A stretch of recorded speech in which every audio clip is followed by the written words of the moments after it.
God. There are 3 rooms in your house. It's the Holy of Holies where the Spirit is at. It is the holy place where the innermost being of who you are is manifested. It's called the soul. And there is that outer court that's called our body. It even has glory itself. Why? Because it's a house where God lives.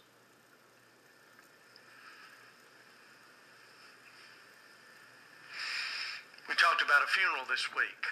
Boy, I've got, hundreds of cards of funerals that I've done. Can I tell you something? I've never been and seen a corpse that looked better than the real thing. That always looks waxy to me. It always looks fake.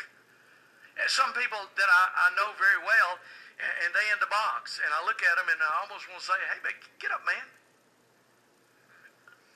Or even look at them and say, I don't even recognize you.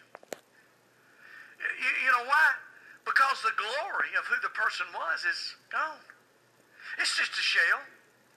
It's just a shell that's left. You know, we look at things and we look at things so wrong.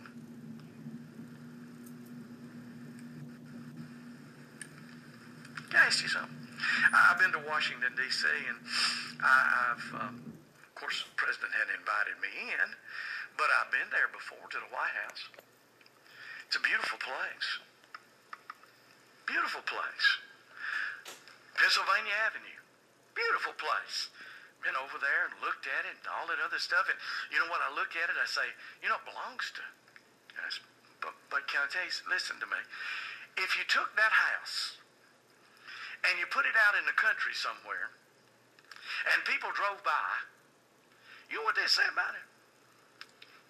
Just an old house. You know why? Because it's not necessarily just the stuff, the material stuff. It's who lives there. The President of the United States lives in that house. Can I tell you something? Listen, God told Moses, he says, I want you to take silver, and I want you to take gold, and I want you to take fine linen, and I want you to make it in this place, and that's going to be my house. But can I tell you something? With all that beautiful stuff, it still wasn't glorious. Because there wasn't no God in it.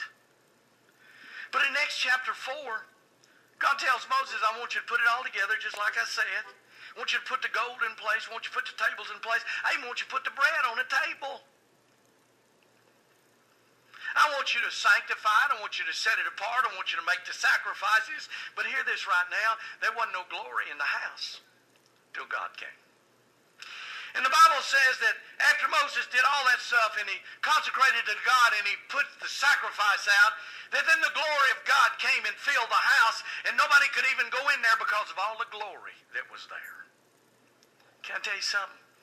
There's a lot of people who shine with a lot of stuff, but they don't shine with the glory of God because God ain't in the house. And can I tell you something? There ain't no glory till God's in the house. But when God's in the house, doesn't matter what's going on in the house, it becomes glorious. Have you ever, let me say this right. Have you ever noticed, you know, there's one thing about living long, and I don't live a long life, and I've lived a long life. I've outlived a lot of folks already. Can I tell you something? I'm good looking.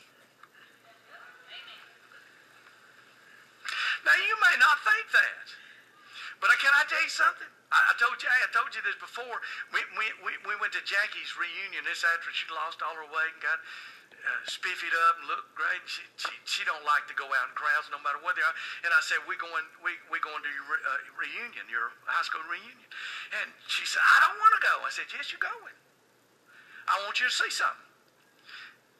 And we went over there, and we went there, and we stayed long enough. We didn't do the drinking part, didn't do the other stuff. We got to meet some of the folks. She said, I don't care about any of the people. I said, don't matter. We're going to meet all of them. Gonna meet all them folks. We met all them folks and all that. And we left and we went outside, and she said, we didn't stay but 30 minutes. Well, this was a waste. We wasted all that money. I looked at her and said, we didn't waste a dime. Well, why'd we come? I said, I want you to see something. You remember all them folks you graduated with looked so great? How'd they look now? Can I tell you something? You're a prize. I want you to realize right now there's something different about us because the glory's inside. And the glory even changes the outside. Well, if folks is old, they don't look good no more. You just ain't looking. Because there's something shining on the inside of them that changes and transforms the outside of them. I've lived long enough to see Hollywood and all the stars and all them good-looking women and all that. People said, I got to quit talking about it. I ain't going to do it. I'm giving you examples you can get a hold of. And I've seen them come and go, and I've seen some of them back on television again. And can I tell you something? They don't look like they've been drugged through the mud. They look bad. You know why? Because they lived a bad life. And they ain't got nothing on the inside that shines to the outside.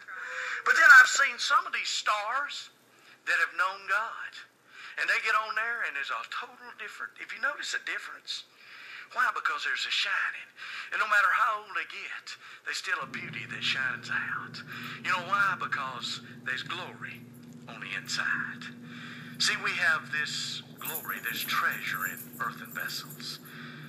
That the excellency that's seen is not of us, but it's God. Can I tell you something? You were created. You were created to be a God house. But if God don't ever move in, there ain't no glory in your house. But if God moves in, there's always glory. God always comes to fill his house. The second thing, you are the house where God lives.